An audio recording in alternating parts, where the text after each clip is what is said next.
This is CultureCast. I'm Nova Safo. On today's program, Nazis and fascism in our daily discourse. Are there warning signs? It's legitimate for people to stand up when they see child internment camps.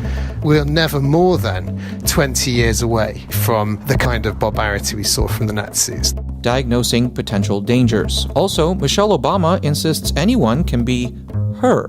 People think I'm a unicorn, like I don't exist, like people like me don't exist. And I think my book is the ordinariness of a very extraordinary story. The former First Lady with a peek at her new book out this fall. That's CultureCast, coming up.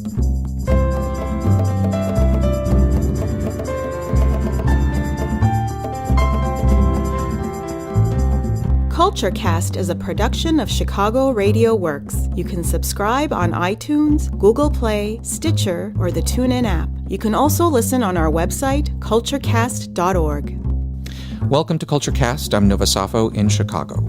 We're in the middle of a crisis, both political and cultural, in this country. It began this spring when U.S. government agents began forcefully taking migrant children away from their parents at the U.S.-Mexico border. We've seen tent camps, children locked up in cage-like settings. They've evoked some horrifying comparisons to dark periods of recent human history. Terms like Nazis and fascism have become part of our daily discourse. And we wanted to get perspective on how much of that is hyperbole and how much is real. For that, we turned to Adam Wagner, a human rights and civil liberties lawyer with the firm Doughty Street Chambers in London. Wagner is the founder of the UK Human Rights blog, an acclaimed online source for human rights legal news. He also is the founder of the charity Rights Info. Wagner has spent a lot of time thinking about the connections between what's happening now in the US and in Europe and some of the darkest chapters of our recent history. Every government is different, and every totalitarian, fascist, illiberal government is different. But I think you can, if you carefully study what's happened in the past, you can pull out some pretty common features to governments that have a kind of pathological or illiberal bent. So, for example, freedom of speech, a basic right that's always restricted by illiberal governments.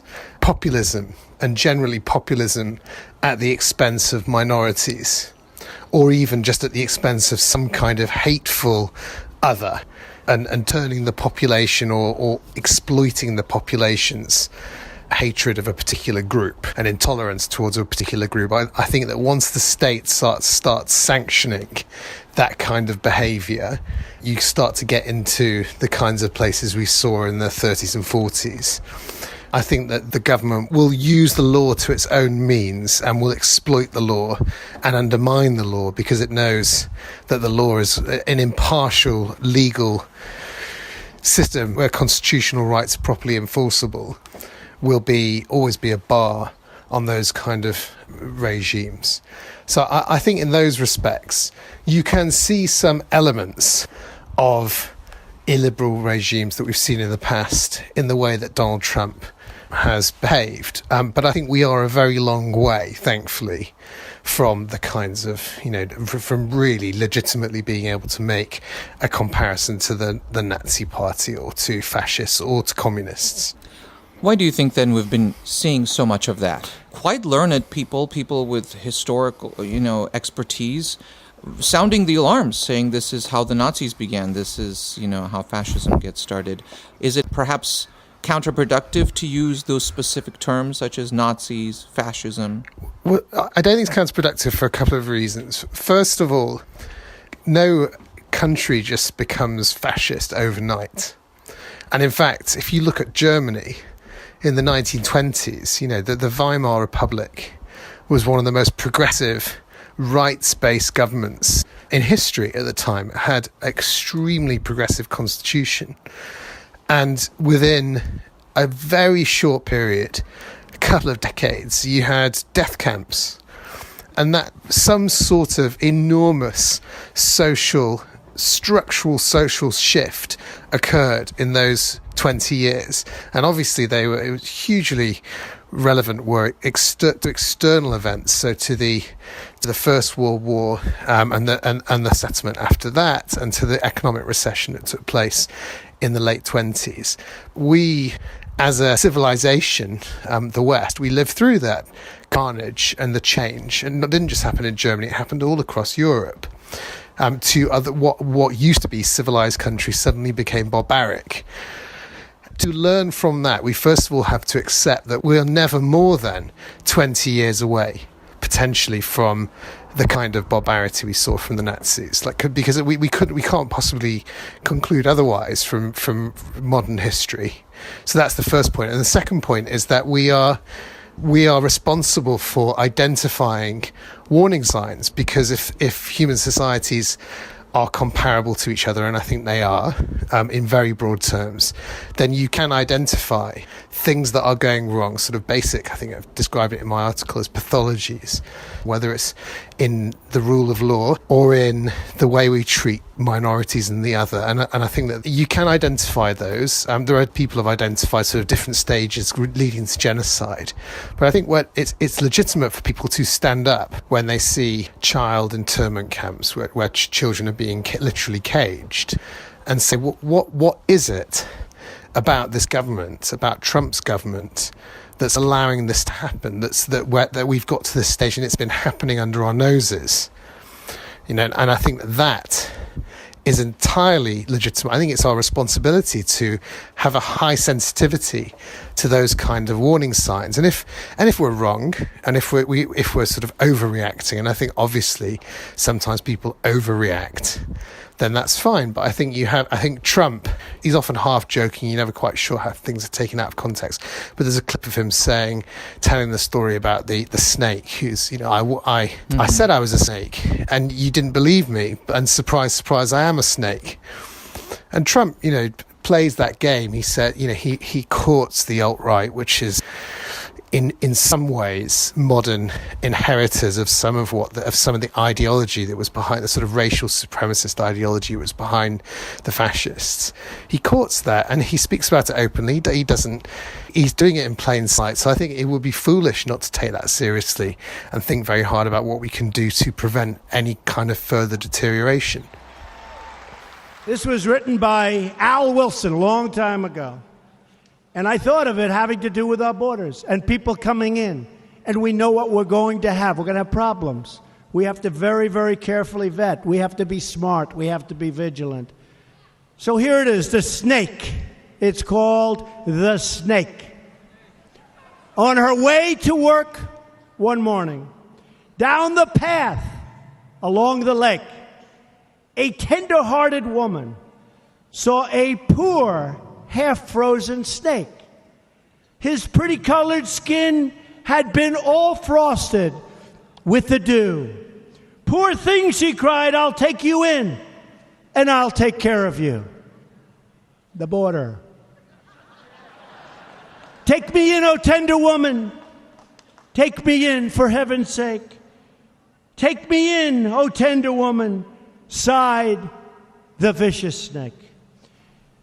She wrapped him up all cozy in a comforter of silk and laid him by her fireside with some honey and some milk. She hurried home from work that night, and as soon as she arrived, she found that pretty snake she'd taken in had been revived. "Take me in, O tender woman. Take me in, for heaven's sake. Take me in, O tender woman," sighed that vicious snake. She clutched him to her bosom. "You're so beautiful," she cried. "But if I hadn't brought you in by now, oh heavens, you would have died." She stroked his pretty skin again and kissed him and held him tight. But instead of saying thank you, that snake gave her a vicious bite. Take me in, O tender woman. Take me in for heaven's sake. Take me in, O tender woman. Sighed the vicious snake. I have saved you, cried the woman. And you've bitten me, heavens why? You know your bite is poisonous, and now I'm going to die.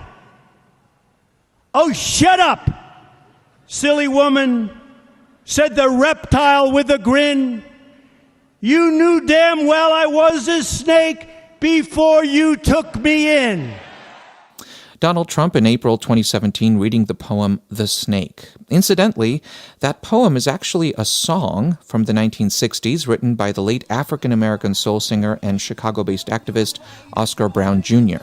Now I'm gonna die. Oh, shut up, silly woman, said the reptile with a grin. You knew darn well I was a snake before you took me in. Oscar Brown Jr.'s family has objected to Trump repeatedly using that song. They say his life's work was a repudiation of racism, and the song is more about being aware of the company you keep. But back now to our conversation with human rights lawyer Adam Wagner. I asked him about survivors of recent atrocities and what they've told him about similarities between their various experiences. So I made a film last year. It was with an organisation I set up called Rights Info, which is a human rights educational charity.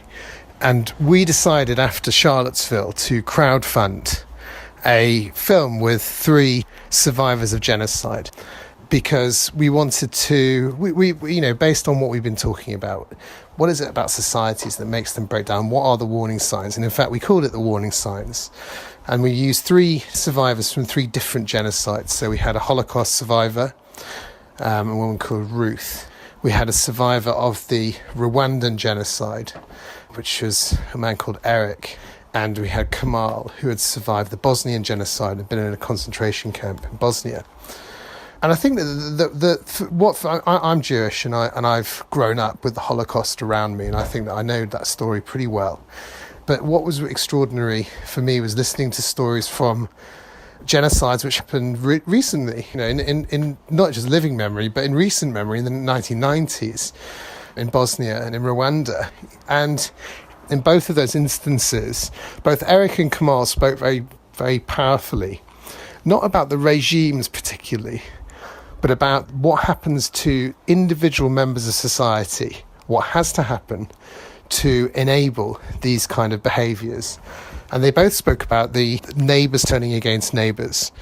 And in both cases, it was about ethnic divisions. There were the Tutsis and the Hutus in Rwanda, and there were the Muslims in Bosnia, and the population was turned against them. And in both cases, there was a direct link between the way that the authorities were speaking about minorities and about in Rwanda it wasn't even minorities, it was just the other group, but they were speaking about them as if they were cockroaches. You know, that was a really common, they used the radio a lot in the Rwandan genocide, and they would put out a lot of stuff about cockroaches. And in fact that reflects pretty much any genocide that you look at. I mean, the favourite metaphor of the Nazis for Jews was that they were rats.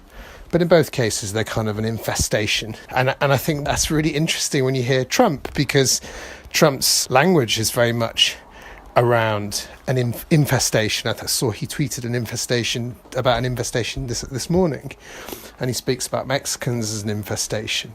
Yes, he's mentioned immigrants coming across the border infesting our country. Yeah. He's compared some of the immigrants coming across the U.S.-Mexico border as animals. Said they're animals, not people. And he's not alone. I mean, he's playing by the playbook in that respect. The contrary to what people think, he's a clever guy, and he's clever in particular because he understands how to speak to the popular opinion, and how a lot of people think about immigration and about groups they don't like. They see it as a kind of infestation, and it dehumanizes. It's a very easy way to dehumanize other groups. And in fact, public authorities, I think, have to work extremely hard to prevent people thinking like that, because I think it's a very natural way of thinking about the other, thinking about foreign people, people we don't know and they're not like us, to sort of put it broadly. And I think Trump does the opposite. He sort of stokes this approach. And if you read, he's obsessed with Muslims, Mexicans, and both are easy targets for a United States president if they want to use these kind of dark arts.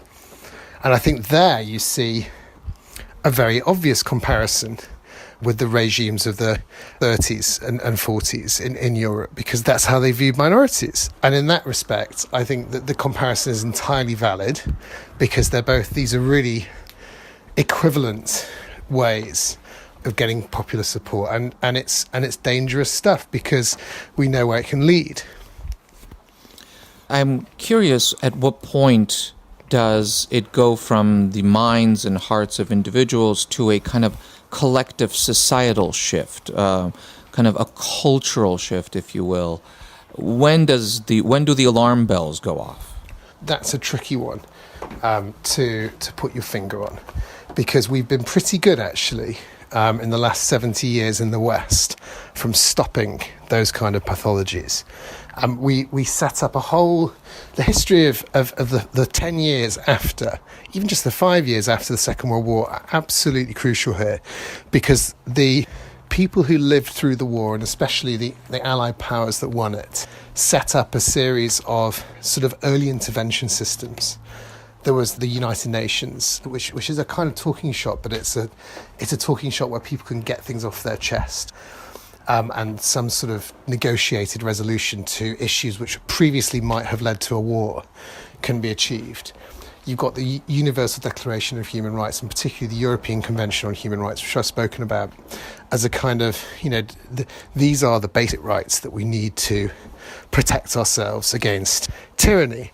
And in fact, they were spoken about by some of the founding fathers of that movement as an early warning system against tyranny, because they're a bit like the string with the jangly objects that you put outside of a camp, where someone walks through them and you can hear. And that's very much what human rights are in one respect. I mean, they're a sort of progressive instrument as well that allows society to get better, but they are also a way of stopping societies getting worse. So you have freedom of speech, you have freedom from torture, and that's another of Trump's beliefs, is that torture is quite a good thing, whether he's doing it or not. That it works, and we actually don't know whether it's happening or not, because we didn't know under George Bush. We didn't know until quite significantly afterwards, after it had been going on. Anyway, but in the West, we've done a pretty good job of stopping these kind of movements, because we saw precisely how they rose in all different contexts. So we have a pretty good idea of how to stop them happening again. But the question of when these things shift, I think that one of the things that we learned from the 30s and 40s, and also from Bosnia Rwanda, or Bosnia in particular, is that it's kind of big social shifts that happen suddenly, whether it's an economic depression or a war, that allow these underlying pathologies to come to the fore. Because all of a sudden people get desperate and frightened, and it's desperate and frightened people you have to be scared of. So you've been dealing quite a bit. I mean, you deal with human rights issues, civil liberties issues for a profession, and I'm curious, you're across the pond, you have kind of a broader perspective on things, and your colleagues as well. How concerned are you? How concerned are they? Well, I think in Europe, we are really concerned because you have a few different things going on at the same time. You have, like Trump, in Eastern Europe, if you look in Hungary, if you look in Holland, if you look to an extent here, we in the UK, we have a Labour Party, they're not like Donald Trump, but they are populist in a different way on the left. And you see that really, I don't know what the causation of it is, but it's happening, and are very, very difficult to watch because they're kind of degenerating. And at the same time, you have the alt-right seems to have appeared in the UK in the last year or so, and are on their way up. And they're trying to get influence. Steve Bannon was actually here on a kind of tour of Eastern Europe a few weeks ago. He was saying that Europe is the next great frontier for their movement. And in terms of human rights protections, don't forget the UK was absolutely central to all of the international institutions that were created after the Second World War, the UN, the European Union, the European Convention on Human Rights. And you can see from Brexit that people have lost patience. They've forgotten what the basic reason for these institutions were. The sort of creating of interstate networks that have almost undoubtedly prevented Europe from going into another war in the last 70 years. So I think across the board, there are warning signs. So you mentioned that we have systems in place around the world as a world order. We've kind of structured ourselves to deal with these threats. Are those structures successful right now? Are they working, or are they in trouble? Well, at the moment, they're doing what they need to do, because and there haven't been any serious threats to international institutions. You have, some skirmishing. So you have the United States withdrawing from the UN Human Rights Council. And as a human rights lawyer, I should be saying, well, that's a dreadful thing. But I'm not sure how representative that was of any general trends. I think the UN Human Rights Council had its serious problems, and the US has had problems with it for a long time preceding Trump. But he's not saying he's going to pull the US out of the UN. The European Convention on Human Rights, which is my particular concern, and something which I do a lot of work to try and bring out why it's good for the UK and for Europe, I think that is in trouble, because all of the Brexit arguments, this huge debate over sovereignty, which sounds quite an esoteric idea, but it actually was very important in the Brexit debate. This question of whether we set our own laws. And I think they didn't want foreign judges, as they saw it, deciding on key issues from the UK. The European Convention on Human Rights, which currently protects 800 million people and is extremely important, is under threat in the next few years, without a doubt.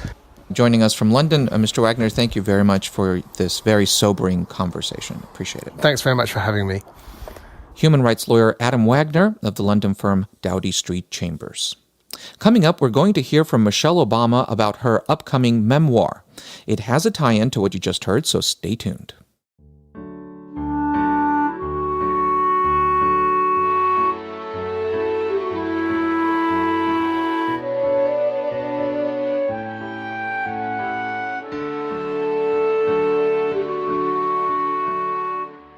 CultureCast is brought to you by Millennial Cupcakes.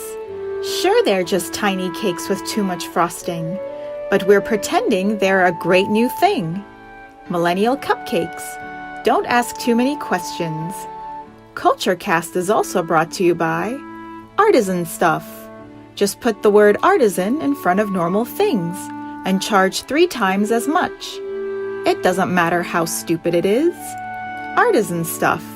Because they make us feel superior.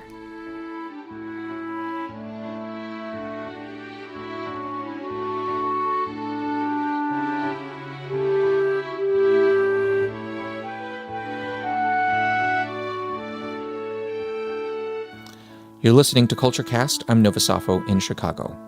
Michelle Obama's new memoir comes out in November. It's called Becoming.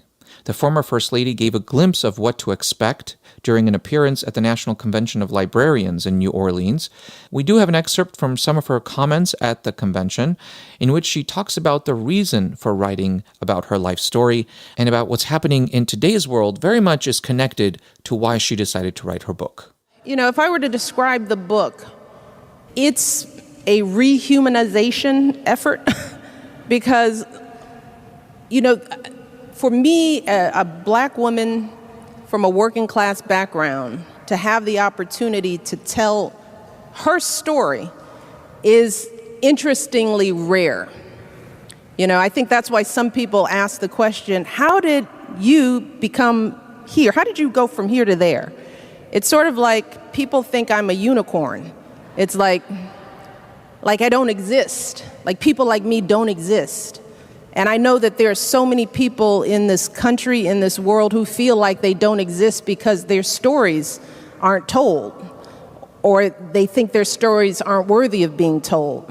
You know, in this country, we've gotten to the point where we kind of think that there's only a handful of legitimate stories that make you a true American. And so if you don't fall into that narrow sort of line, it's like you don't belong. But we all belong. And I think my book is it's the ordinariness of a very extraordinary story. And I hope that by telling it, that it makes others, not just black women, not just black people, but other people, other women, people who feel faceless and invisible and voiceless, to feel the pride in their story in the way that I feel about mine. The ordinariness of growing up as a working class kid with two parents who had values. They didn't have a lot of money. You know, we grew up with music and art and love, and that was just about it. And we were encouraged to get an education. You know, I am not a unicorn. There are millions of kids like me out there. And it's just a shame that sometimes people will see me and they will only see my color. And then they'll make certain judgments about that. And that's dangerous for us to dehumanize each other in that way. We are all just people, you know, with stories to tell. And we're flawed and broken, and there's no miracle in our stories. It's just we're living life trying to do good. And that's who this little girl in Becoming is. She is becoming a lot of things in life, but the journey continues.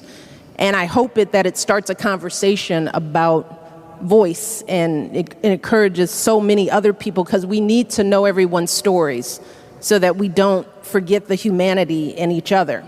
Because what we've learned, Barack and I, over the course of this 8 years and traveling around the country, is that Americans are good people, decent people, really, even if we don't agree on politics.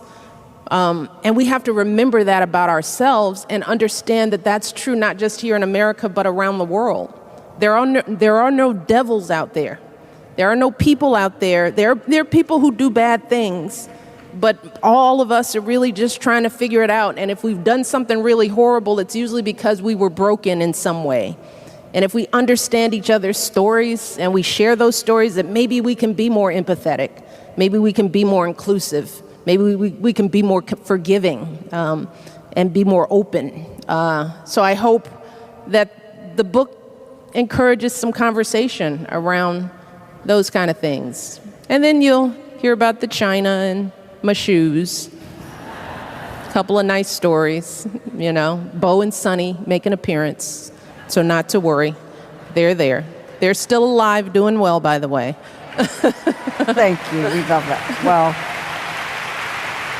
I just have to tell you, we are glad that you were Michelle Obama. Thank you, Carla. Michelle Obama talking about her upcoming memoir, Becoming.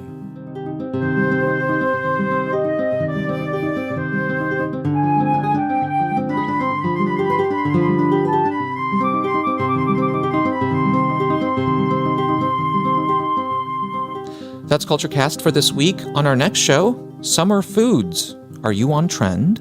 One of the other things that we're having, the kwasushi, which is basically a salmon roll wrapped inside croissant dough.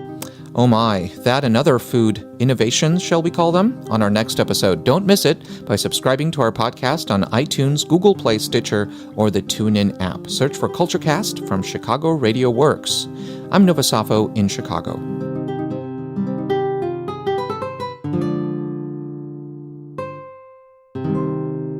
Thanks for listening.